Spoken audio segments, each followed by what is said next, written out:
Hello, everyone. Good evening. My name is A.B. Timothy. I am the host of the Keeping the Beacon Lit podcast, which is a sort of weekly podcast all about helping keep the creative beacon lit inside each of us.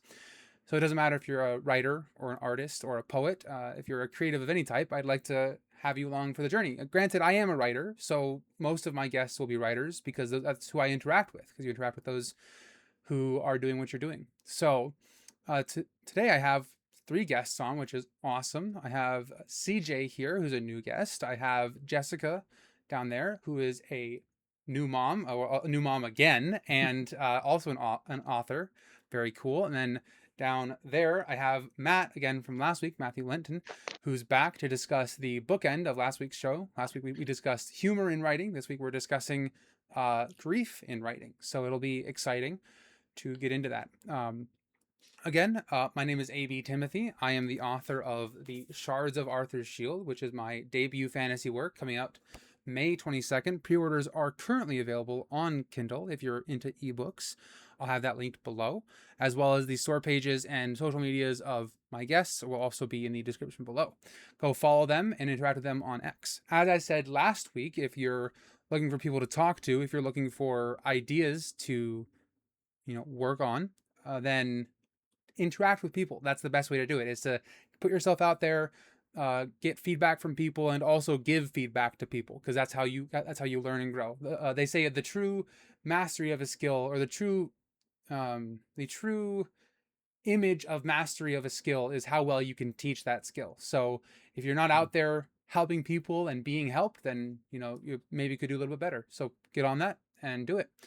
So today's episode, as I said, is all about grief in storytelling.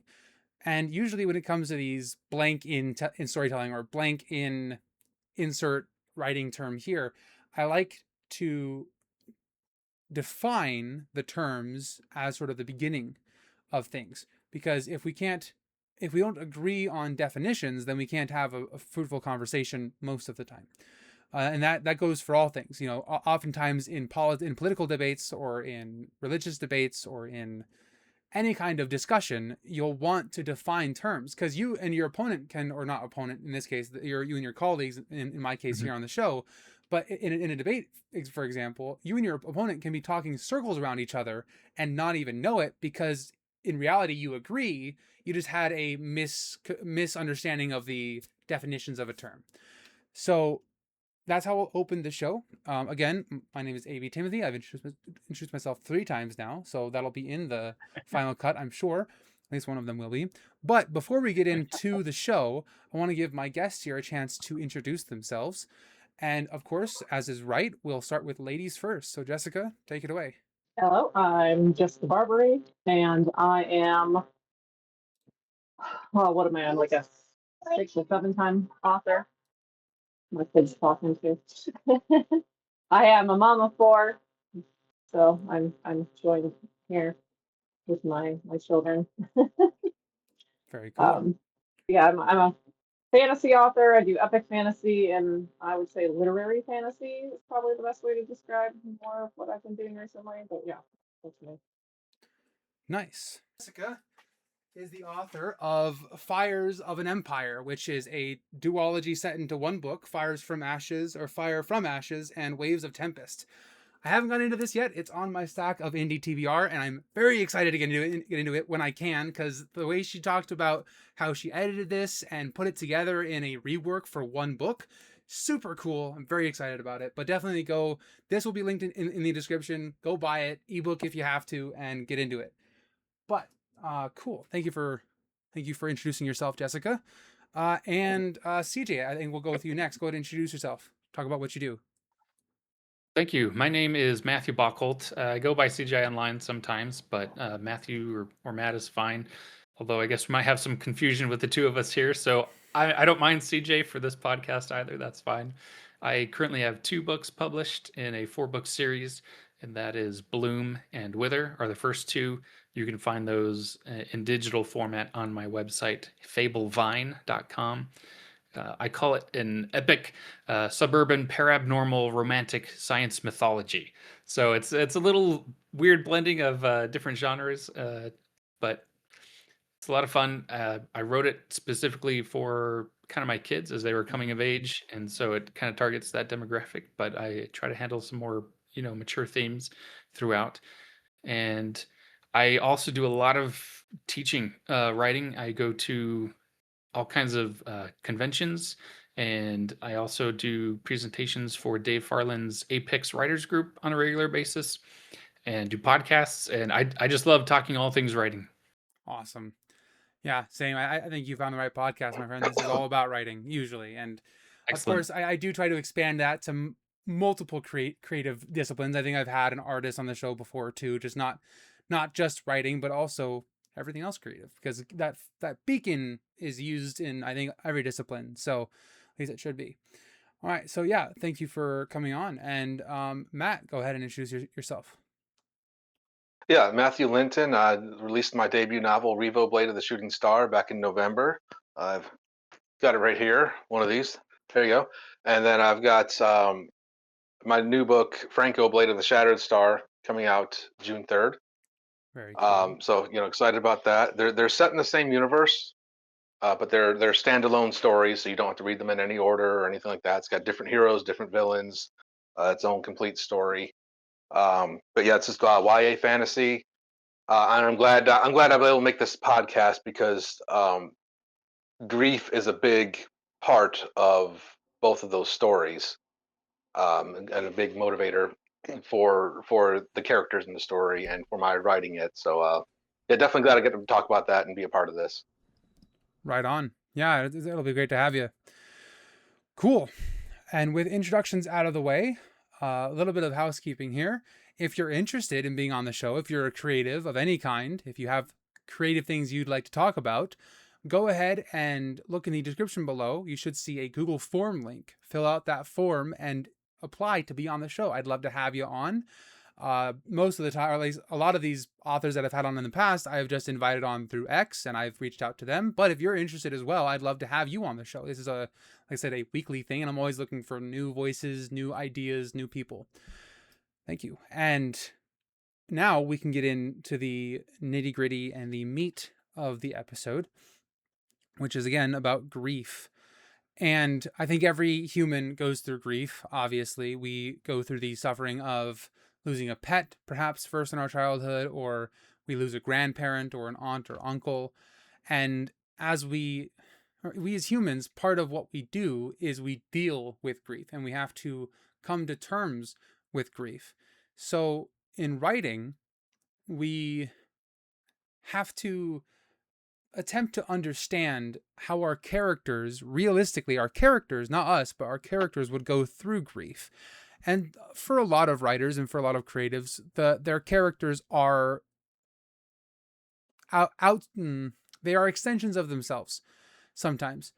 For more experienced writers, that is less of the case, but especially when you're first starting writing, oftentimes you're just writing what you know, which is yourself. So I wanted to give everybody a chance here. We'll kind of go around panel style. And I want you to define grief for me. So talk about how you see grief and how it's sort of important or plays a role in your stories. Not necessarily just one book or whatever, but just like generally how you utilize grief in your storytelling.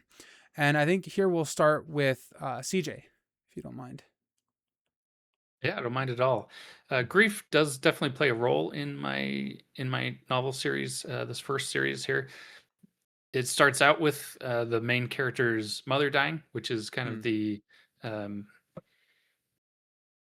what causes the rest of the story to happen, right? And so we start out at a funeral for that, and that carries with him throughout the story and keeps coming up. But I wouldn't call it like a main theme, although loss and how to deal with loss is.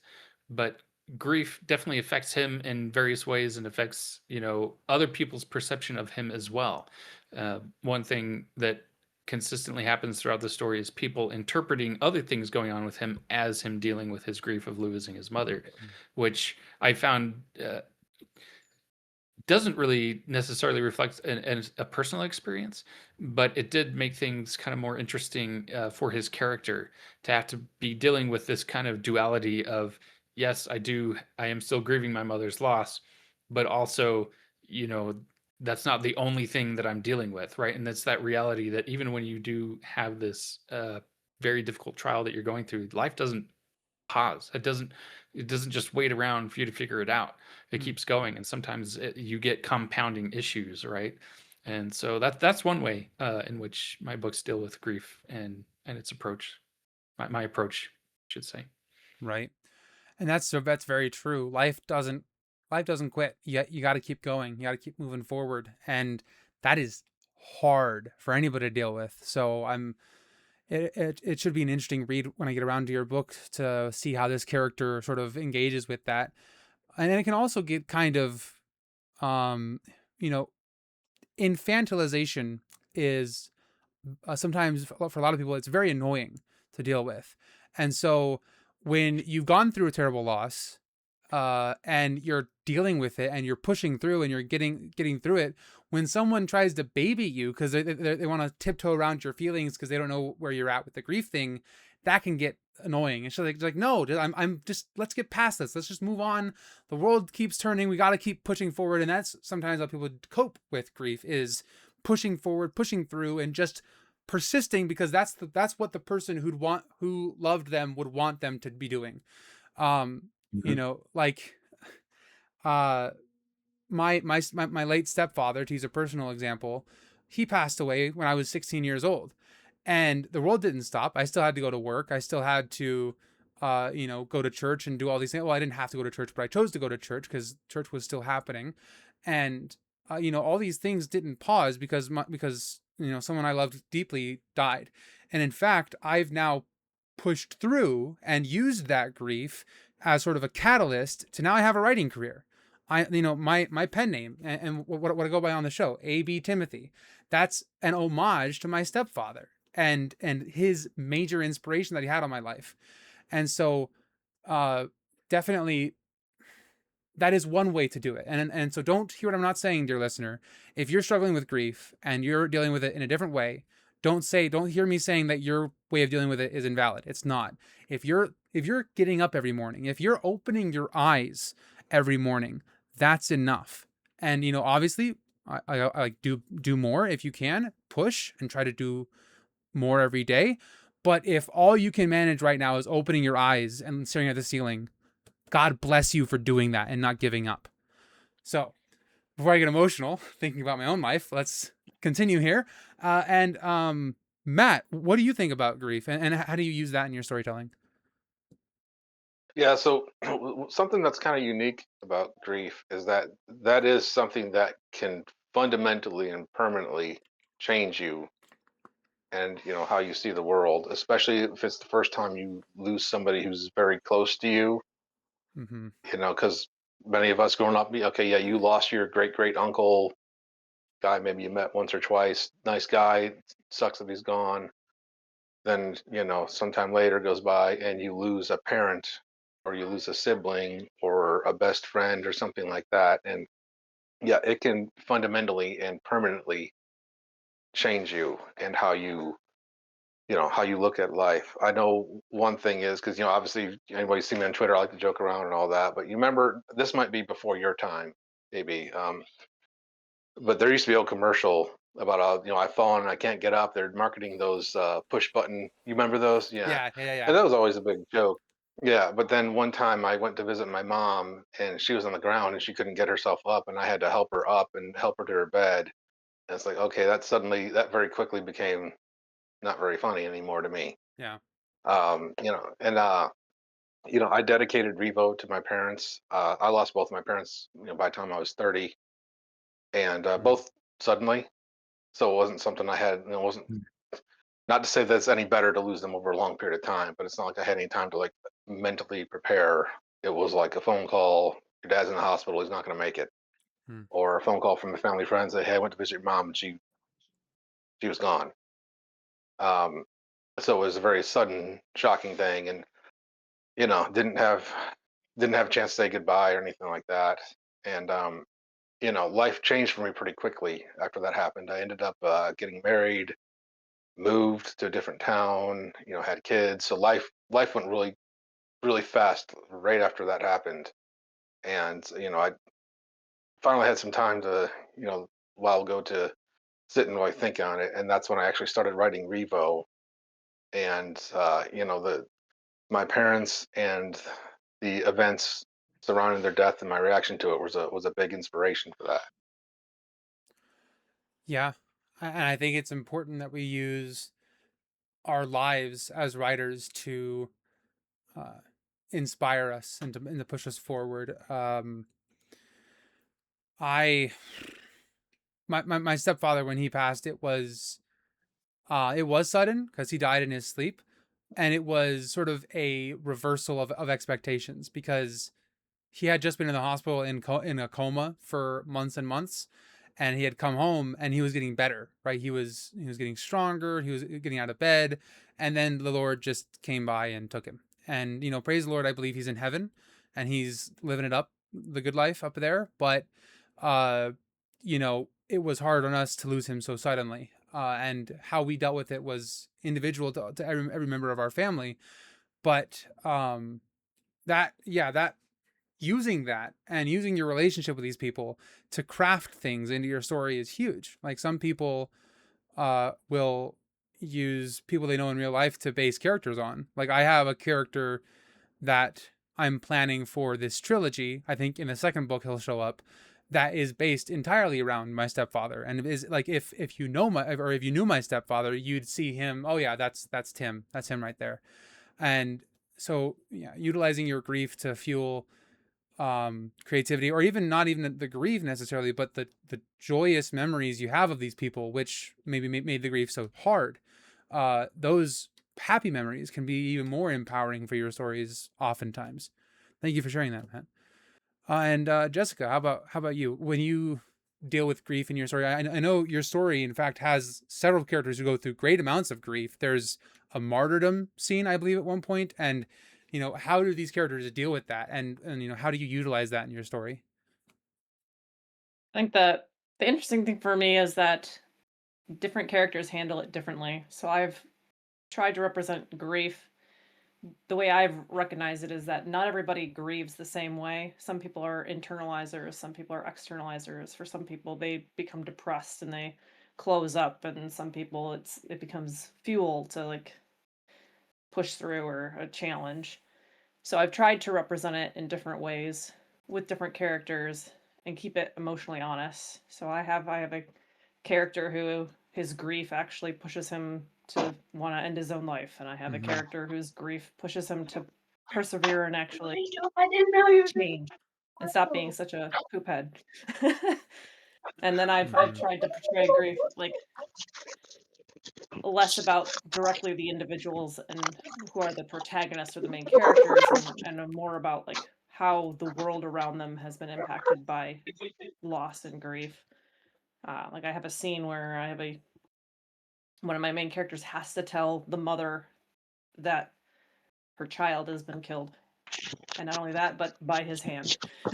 Oh man, And so brutal. I ended up doing like a lot of research, watching videos of like soldiers telling their parents like that your child has died in action kind of videos to really portray that intense delivery and what that's like. So it's interesting to explore those emotions because a lot of people I think are afraid of those emotions to some degree, or Yeah, they want to pathologize them, but I think it's a normal part of our human experience. We all lose somebody or something. totally. And I like that Yeah, so you. my, Oh, you're my good. kid can't walk in on me. You're good, Matt. No worries. We have I He's gonna have cause me grief. I have parents on this show, I think, every week, so it happens. Don't worry. Noah, in fact, last week had to leave early because he thought something serious came up, but it was in fact not serious. So things happen, whatever. And I told CJ this before the show started. If you gotta go, you gotta go. No hard feelings, no pressure, whatever. This show is very freeform like that. But I appreciate you guys being on. To your point, Jessica, I do appreciate the fact that you show it differently in different characters. That does a great deal to humanize your characters, I think, because if they all deal with the same emotion the same way, then that's kind of the author being, in my opinion, a little bit lazy, because you're writing, or at least for the most part, usually you're trying to write characters who are not yourself, and you're trying to write real life people who have other lived experiences and other, um, you know, methods and coping mechanisms and all these things, and you have to show that in different ways. And yeah, that's wild. So the other thing that I had, well, actually, before I get into that, I'll talk a little bit more about grief from my perspective. And in my book, the grief is a brutal thing to experience, especially at a younger age. And the one way that I pulled grief into my story from my own life was, the main character goes through his quest and goes on his quest when he's 16 years old. And during his quest, he makes a new friend who quickly becomes his best friend because they're questing together. They're going through life or death situations together. And then he dies. And so while they didn't know each other for years and years, they knew each other for a week and a half. And so I had to figure out, okay, how did I deal with grief when I was this age?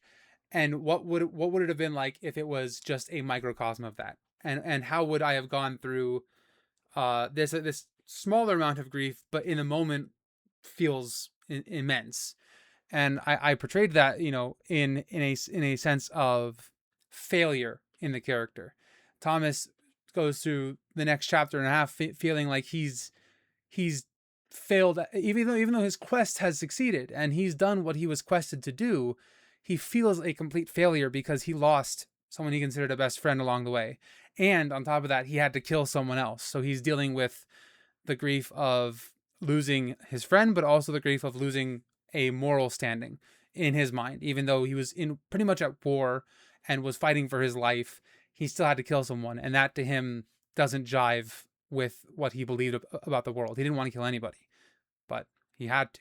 And so he's dealing with a lot in that moment, and he just kind of like quiets for a chapter and a half, and he like kind of recedes and thinks of himself as a failure and doesn't think he's worthy of anything. And then someone else has to come up alongside him and show him that, these things are normal, these feelings are normal, so keep going, because if you don't keep going, then you'll lose things more important than that. So yeah, that's that. And then for an example, in books that I've read, Percy Jackson, when he loses his mother, he's sent right into the fire, essentially. Like he goes from losing his mother in like the opening 4 or 5 chapters to then having to begin training for a quest he doesn't even know he's going on. And then at some point he learns that his mother might still be alive, and that changes the dynamic. But there's a great, I think, if you wanted to take the time and do it, there is a great character study of how a preteen boy could deal with grief in Percy Jackson's loss of his mother in the beginning of that series.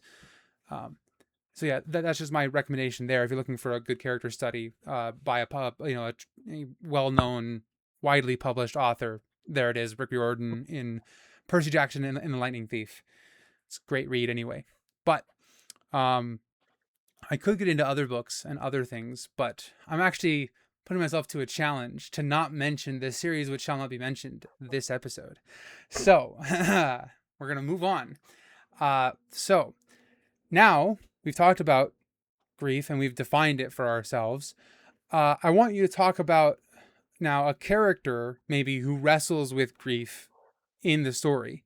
So not just how grief or your own definition of grief affects your storytelling, but a character in the story. And so give us a real world, but if a book world example of a character going through it and how your belief in like what grief is, how that's affected that storyline, and how they like what happened to them and how they got through it and all that kind of stuff. If you would like to open us up in that, Matt, feel free.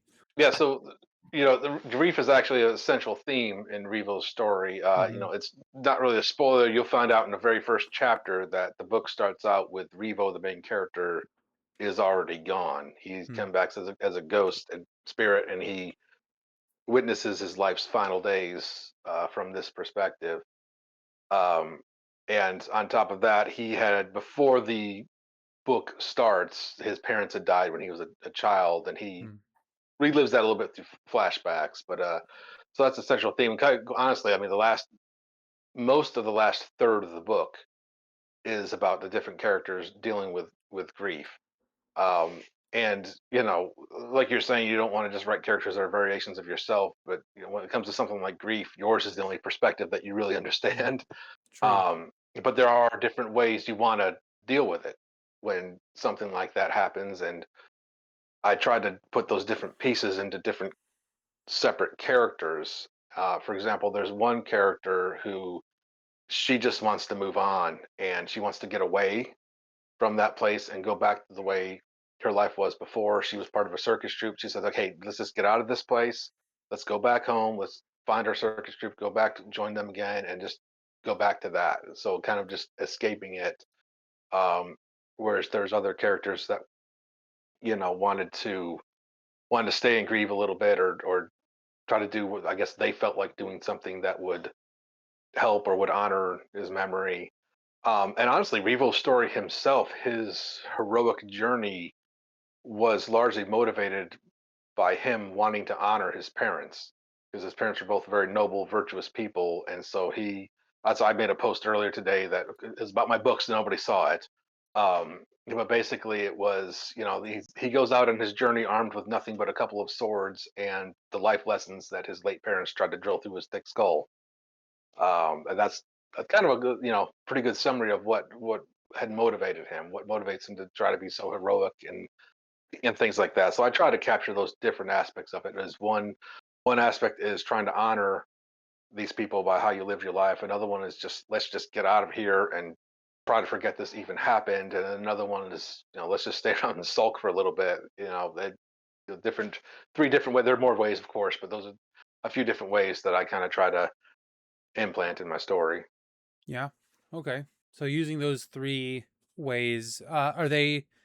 I apologize. I might have missed this. Are they dealing with the grief of the loss of Revo in the story, or who Well, like? yeah. So the Okay. story, the story follows. It goes up to the countdown to his final battle, and then it goes up. Then it goes on afterwards, and he Mm-hmm. sees how different people reacted to it. So, Okay. Yeah.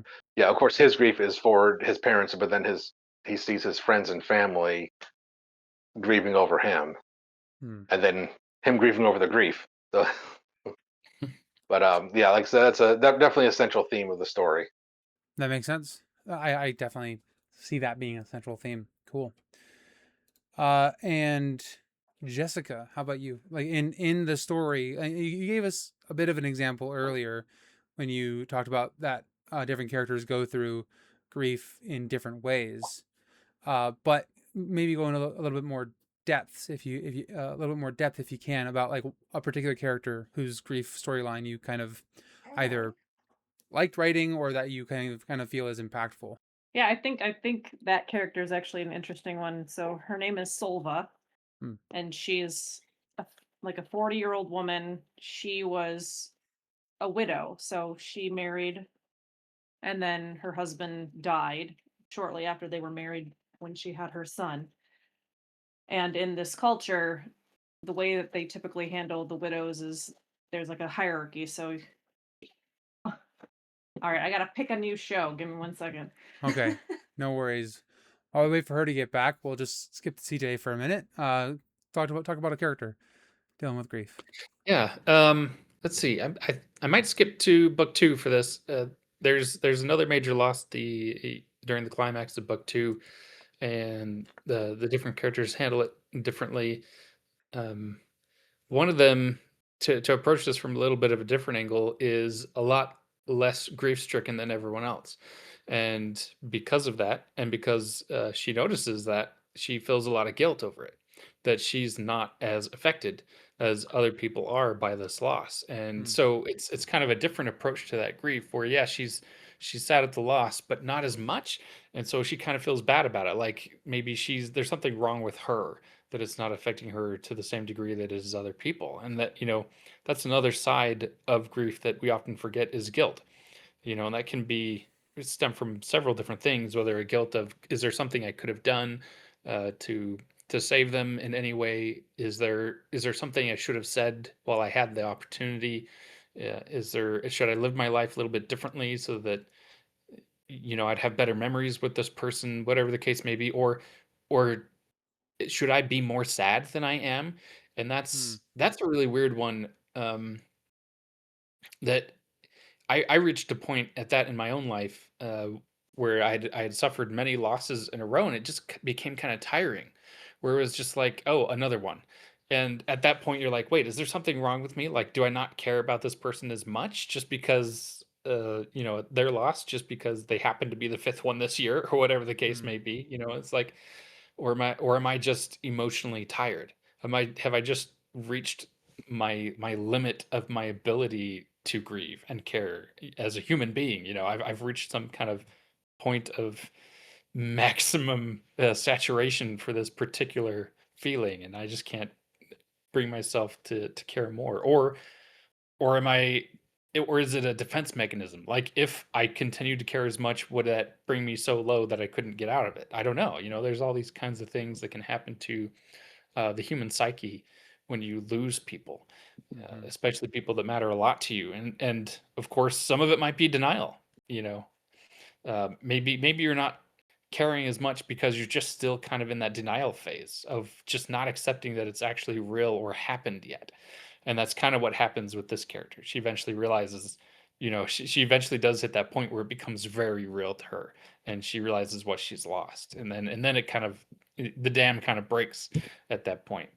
Hmm. Anyway, so that's just one of my characters, and their experiences of grief in this one particular situation. Sure.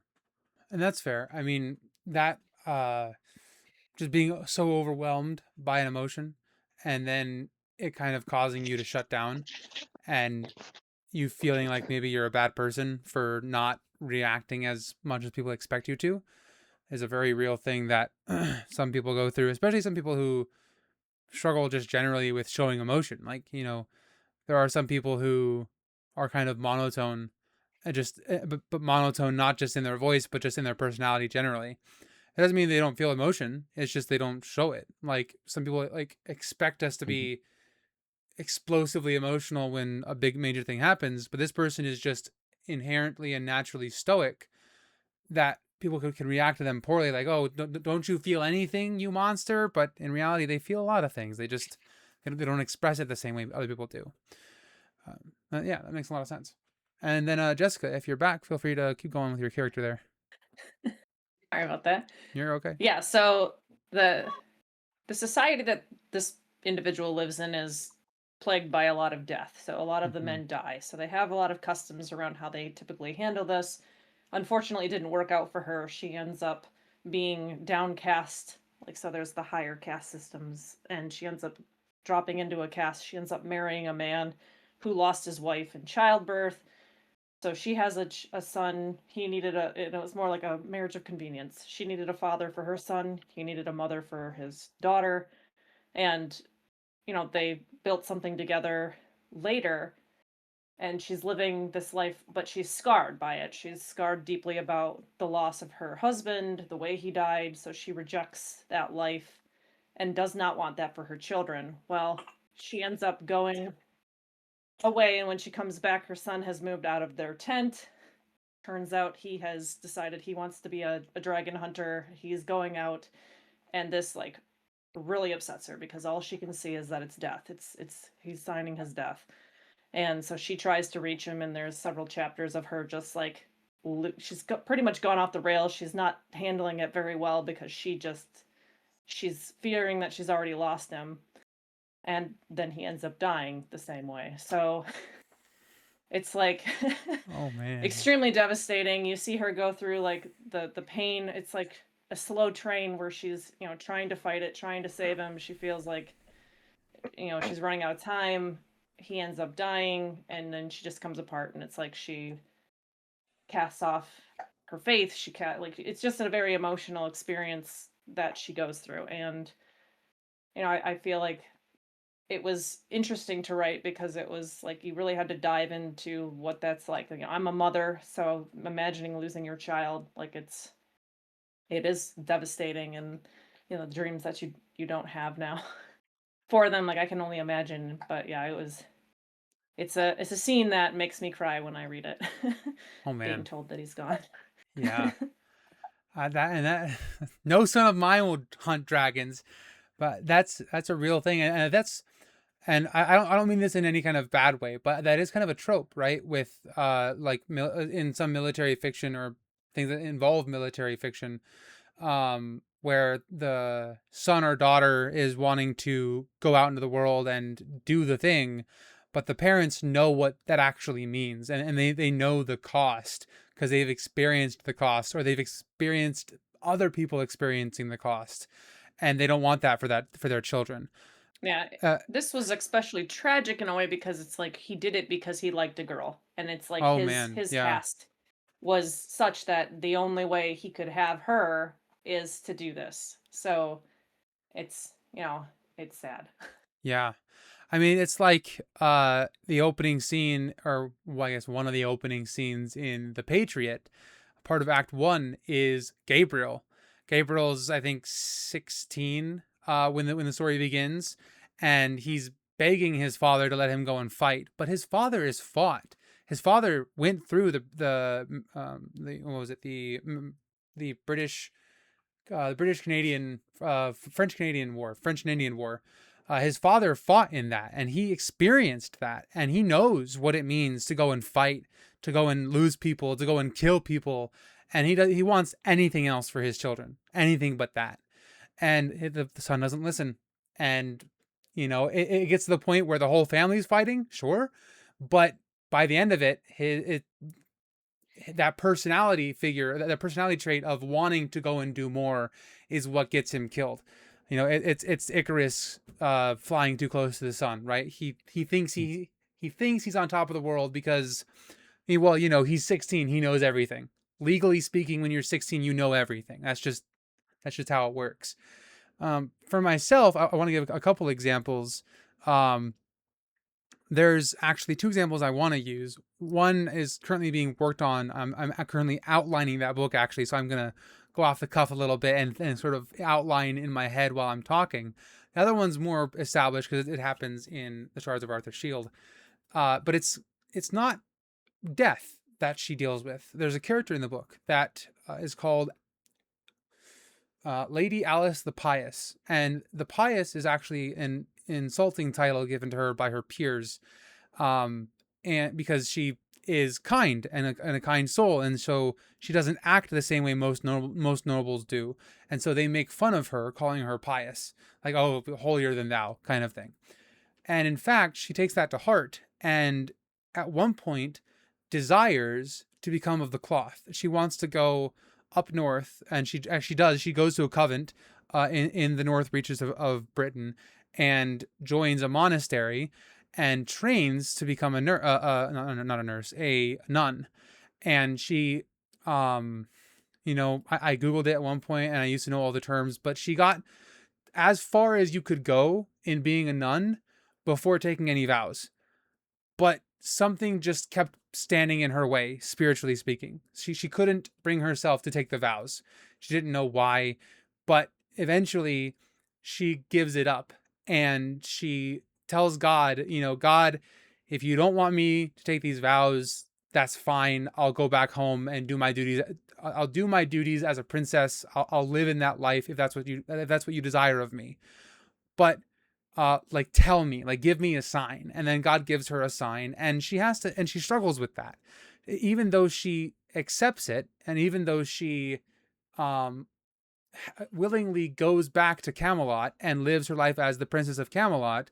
She deals with grief. She deals with the loss of what she could have had as a nun, or what she could have experienced in a nunnery, and what she could have avoided now being a princess. Because being a princess, part of that is getting married off and having children, and maintain the line, and English is hard, maintaining the line, as it were, and all of these things that being a princess involves.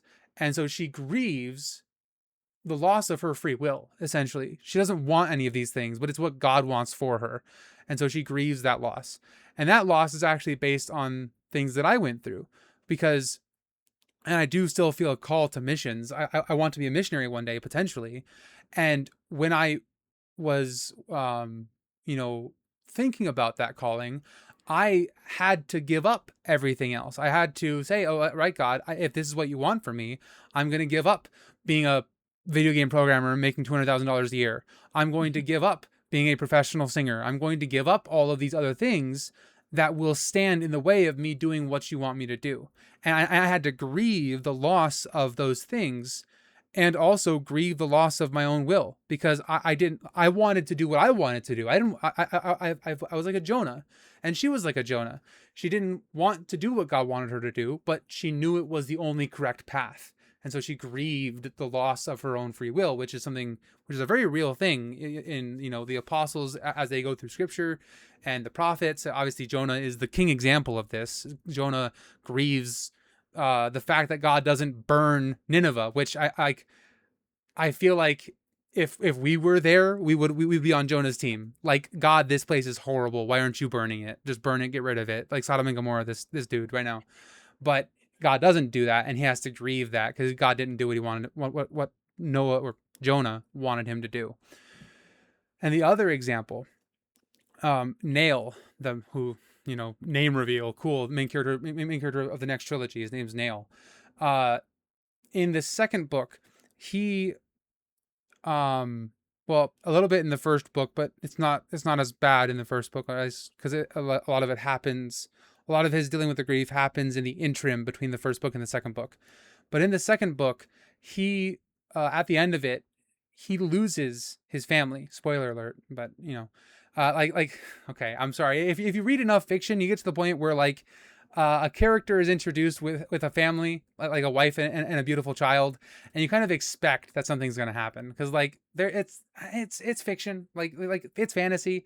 Tropes exist for a reason. So he loses these very important people to him, and he has to deal with it. And in fact, the ending of Act 3 is him spiraling and just going into the dumpster. Like, it is the darkest moment, because I'm building a trilogy. I'm kind of trying to build the trilogy as if it was a 3-act story. Book 1 being Act 1, book 2 being Act 2, book 3 being Act 3 of the overarching story, while each individual book also has 3 acts in it. And so this is the end of Act 3 for the second book, but it's only the end of Act 2 for the whole series. And so this is the darkest pit. This is like, he has lost everything, and he has just come home from fighting a war in Europe and winning, but losing everything in war too. All of his comrades died. All of his command, people that he respected or that respected him, were lost. And so he's lost everything a man can lose. He's in the deepest pit. And the only light he sees is the poetry he found written by Wayman. And this poetry speaks to his heart on a level that nothing else has. And it begins him on the journey, which is the third book, which I won't get into right now. But that grief and that pit of despair that he's in is a very real place that a lot of people find themselves when they lose people. Like, some people, like I think CJ was talking about earlier, some people will shut down, and some people will feel all of it. Like, if they experience too much, if they get overloaded, they won't be like, their body doesn't have the self-preservation instincts to shut down and stop feeling. In fact, all it can do is feel everything and suffer, and they have to go through that. And that's a very real place that people get to, and that stinks, man. So those are my examples from my story, and I think that's, timing wise, that's great. Thanks for everyone for being on. Out of curiosity, did anybody else have anything more that they'd like to say? I kind of make this a panel type show, but I don't usually get the chance to do like a Q&A section. Like, I don't really have an audience that watches it live to ask questions or anything. But I do want to kind of open the floor. Was there anything else that I didn't touch on that maybe you guys wanted to talk a little bit about in your stories, or about grief in general? Well, I just think that, like we talked about before, is the grief episode is a perfect bookend to humor. Mm-hmm. Last week I'll try not to go too far on this one, but like Oh, last fine. week I brought up one of my personal favorite movies, which is Tommy Boy. I don't know if you all have seen that one or not, Chris Farley, but it might not be for everybody, the style of humor, the slapstick style of humor, or whatever. But I especially after I had some losses watching that movie again. You can tell whoever wrote the script, they had some loss in their life, because Chris Farley, this big fat silly character who's just kind of a bumbling idiot, and you know stumbles over one thing after another. Spoiler alert, he saves the day because the movie starts out with his father dies. He has to take over the family business, which is an auto parts factory, which is also the lifeblood of the town. So lots of riding on his success. He pulls through, and the very last scene of the movie, after all the silliness and all that stuff, I loved how they had it where he was still grieving his father Hmm. at the very end of the movie. And kind of like what we talked about before, is that humor is great, but it needs something to anchor it. And grief is one of those things that can kind of anchor it, to keep it just from going way out in the left field, and having some ridiculous comedy like like the Hangover movies or something like that, where it's just complete absurdity. Um, and it's more than just humor that it can ground. It can ground other stories as well. Like if you have like a horror story and there's no deeper human element basing it, then it can just turn into like extreme gore, Hmm. just to do something to push it, because you need something to have people care about the characters, and grief is one of the strongest emotions to do that. Same thing with same thing with action movies. They can do the same thing, or romance. If you don't have anything grounding like that, it can just turn into smut. Just to keep pushing it, pushing it, and pushing it, because that's the only alternative. If you don't have anything to ground the characters, then you just have to push the envelope as far as you can possibly get away with pushing it. That's my 2 cents on that. So. Yeah, I think grounding your comedy is important. I think some of the best comedy is uh very relatable and very human. I think like for example, Robin Williams has several hilarious bits that are based on tragic things. I mean, like if you really think about it, he has a bit where he talks about having to get a heart valve implant, and he turns it into a comedy bit about getting like different noises put in, or different valves from different animals, and how that could affect I think he talks about his sex life or whatever. It's weird, it's crass, it's Robin Williams, unfortunately, but he grounds it in the reality of, man, oh geez, a heart implant, that sounds brutal, but he makes it light, he makes it funny. And that's one way to do comedy. And I think we talked about last week taking a big thing and making it small, and the tragedy of the big thing can be humorous if you apply yourself and look into it and make the jokes. Um, but yeah, and then I think, was it you or Noah who brought up Dumb and Dumber? That might have been you, right? Yeah, it has me. Yeah. So I mean, same thing. Like there is a tragedy behind the scenes, that informs the comedy, right? Like Yeah. same thing. I thought about this, and I'm actually, when we finish here, I'll finish editing last week's episode.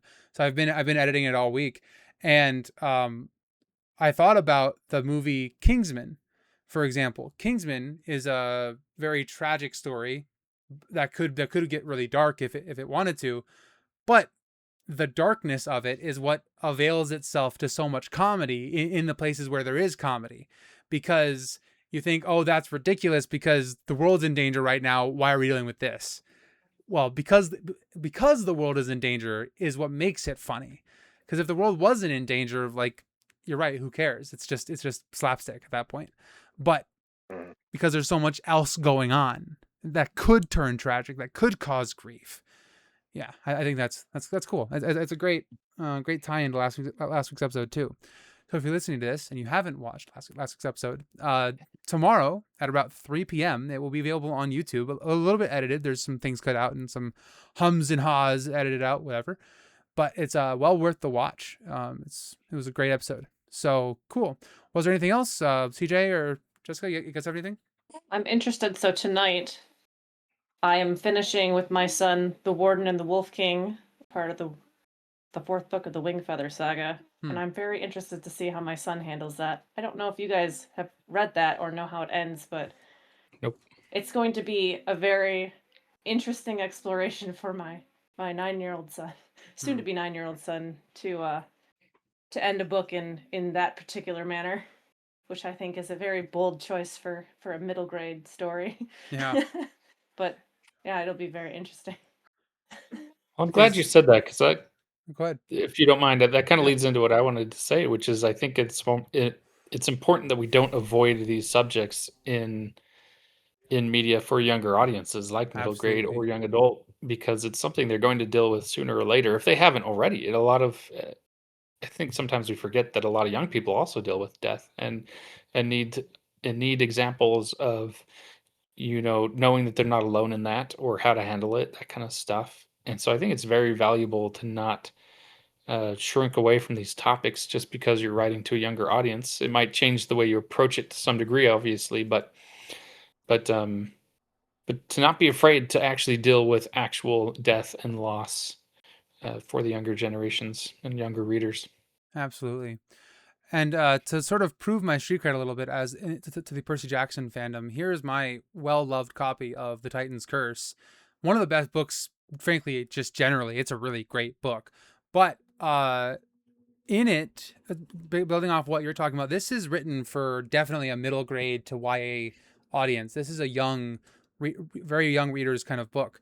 And in this, Nico D'Angelo loses his sister, Bianca D'Angelo, and there's not much connection to the main characters, and so the POV character doesn't experience much in the way of grief, but we witness from the POV, we witness this brother character go through immense amounts of grief because him and his sister have been on the run since they were younger, and they've been vagabonds, and they've been traveling the world together as demigods, trying to escape monsters and whatever. And that exploration that he does in this book and in the sequel series, and how Nico is portrayed as a character after the loss of his sister, is again excellent. I think this will be my crutch series. For the other series shall not be named. For this episode, the Percy Jackson books are great in when it comes to studying how not maybe not best, because I haven't read very much in the way of YA, so I can't say it's the best, but a good way of portraying heavier topics to a younger audience. I think he does a great job of that. Um, but yeah, cool guys. Thank you very much, and thank you for being on the show. Oh man. Thank you for having us. Yeah. So I just wanted to the way I kind of wrap it up is we go around the room a little bit and we give one more quick quip from you guys. If you had the chance to inspire your younger self and to get them writing with just a quick bit of advice, what would that be? And we'll start with Jessica again to finish it off, I think. All right. So, young folks out there that are writing, pick up the pen and write. Give yourself prompts or ideas for stories. Maybe get somebody to give you one and just practice writing something like that. So, think of it as like fun activities for school, where school tells you, like, write me a story about an elephant and a balloon, and then come up with something. Yep. Because it's a practice skill, and the more you do it, the easier it'll be, and the more you'll learn to have fun. Agreed.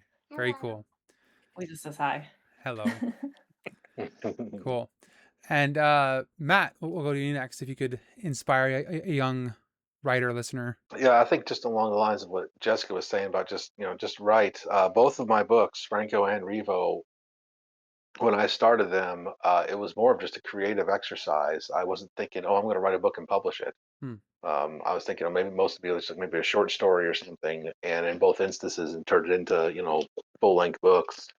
So you never know. And again, you can just write, and you don't have to say, okay, I want to write something that's going to get published. You can just write as a creative exercise, and maybe it'll grow into something more or be an inspiration into something more that turns into a real story. But no, you don't have to write a 500-page epic. You can just start by writing something simple, I think somebody once said this before about, maybe your first published novels can just be some novellas or short stories or something. Just Mhm. it gives you kind of some practice in the publishing process, and you get your books out there, you get your name out there, and that can kind of help prepare you for when or if you do decide to write that 500-page epic or that trilogy or whatever it has in mind. But don't put yourself in pressure of having to write this massive epic story. You can start small. Agreed. Definitely start small. Don't push for a 500-page epic. Start with a 300-page adventure, like the Shards of Arthur's Shield, available May 22nd. Anyway, CJ, how about you? If you could inspire a young listener. Yeah, I'd say show people you're writing. Don't be afraid to show it off, and also be ready for people who don't like it, and that's okay. And you know that not everyone's going to like everything you write, and that's not a problem. That doesn't mean you're a bad writer. It just means they're not your audience for that Mhm. particular project. But just keep showing it to people. I think that's probably one of the biggest fears that all writers have. Even even even published authors still kind of get that cold feet of what happens when I show this to other people. So the Mhm. sooner you can get used to showing your work to people, getting feedback, iterating, working harder, and showing more people, the better. I completely Yeah, if I agree. could add to that, Please. I like what you said about not everybody's going to like it. I don't let one person's poor feedback cause you to shelf your book. I mean, especially Yep. if you just wrote it or whatever, get a few different opinions. One guy reads it and says, it's just not my kind of story. Just I don't really, I don't get it. I can follow it. Don't shelve it. Get another. You can take the feedback at heart and perhaps make some changes based on that. But maybe find somebody else who you think might be more likely to enjoy it, and they could give you feedback from that side because they might say, "Hey, these things I liked. These things maybe could change." Whereas the other person said something totally different. So it is kind of about narrowing down your audience and finding somebody who would be more close to your target audience rather than just the first person who says they don't like it. Just say, "Okay, well, I guess it's just garbage then." Yeah, just throw it all out. It's it. That's it. It's game Yeah. over. But no, I totally agree. Definitely get it out there. Me and my friend Matthew C. Krell are doing this thing on X where when you follow us on X, we will um ask in the DMs if you'd like a free chapter, and then if you say yes, we'll send you a free chapter because it's cool that you have any interest in following us at all, and even more so if you want to read our material. So that's a way to do it. Get yourself out there on X, start up a follower campaign. If you follow me, I'll send you a free novella, or start up a newsletter and do the same thing. And there's ways of getting yourself out there.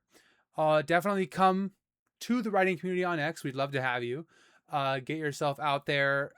Post snippets, post screenshots of your work. I'll often be found posting screenshots of poetry that I've written for my work or things of that nature, which is sort of shorter content, and it's definitely available. And that's kind of my advice: is just get yourself out there more and keep writing. As Jessica said, just find something to write about, make things up, read more books. You can always get inspired by more books that you read. It's not a requirement to read all the books all the time, but it is a good idea to hone the craft a little bit. Very cool. And that's going to conclude this week's episode of Keeping the Beacon Lit. If I had already given them the chance to shout themselves out, but I haven't yet. So, quickly, last thing, promise. Matt, go, shout yourself out. All right. So yes, I got my debut fantasy novel, Revo Blade of the Shooting Star, released last November, and I got my upcoming book in June 3rd. It's currently on pre-order, Franco Blade of the Shattered Star. Also, kind of a grief-centered story. I should have mentioned it more, but his comes from more of a revenge and redemption is more the Mm-hmm. key with his. But yeah, it's coming out June 3rd, currently on pre-order. Both quick reads, both fun reads. So yeah, I think if you like fun action adventure fantasy with some heavier themes like grief, death, and loss, mixed with some other things, and I think you'd enjoy it. Very cool. Go buy his book on Amazon and follow him on X. He's a cool dude. CJ, how about you? Where can people find you? Buy your stuff.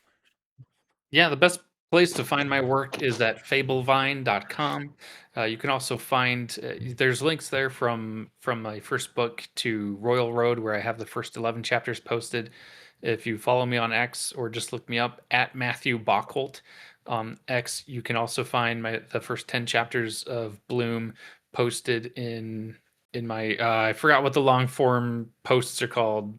Articles. There we go. Articles, yeah. You can find the first 10 chapters there in the articles, so you can give it a try, see if you like it. It's basically about teenagers learning that they have superpowers and how to deal with them, that kind of stuff. So Very cool. And Jessica? So you can find me on at jessicabarbery.com, and all the links to buy are right there on the homepage. If you want to get a taste beyond the Amazon sample, you can go ahead and check out my Substack. I have the first 20 chapters of Dragon Riders of Old, which is my standalone, available, as well as I think the first 6 or 7 of Fire from Ashes, which is my first book. And then I have commercials, I have lost my train of thought. Thank you for that, Lisa. It happens. But yeah, that it is available. Everything is available in all formats, so you can get audiobooks, you can get ebooks, paperback, hardcovers, whatever. So Very cool. Yes, and go follow everyone. It is my edict that you do so. Go follow them. They're well worth your time, and they are gracious to me for being on the show. And I believe I've been good to them. I hope I have. And you can follow me on absolutely. abtimothy.com, where you can find the first chapter of The Shards of Arthur's Shield for free under the novels section on my website. You can also follow me on x.com/abtimothyauthor. Also, I'm on Facebook and YouTube. Obviously, if you're listening to this after the fact, you're listening to it probably on YouTube or Spotify. Follow the show, comment below, share it with all your friends, get them inspired, and help them keep their beacons lit, especially if they're creatives. And remember, as you go about your week, keep the beacons lit.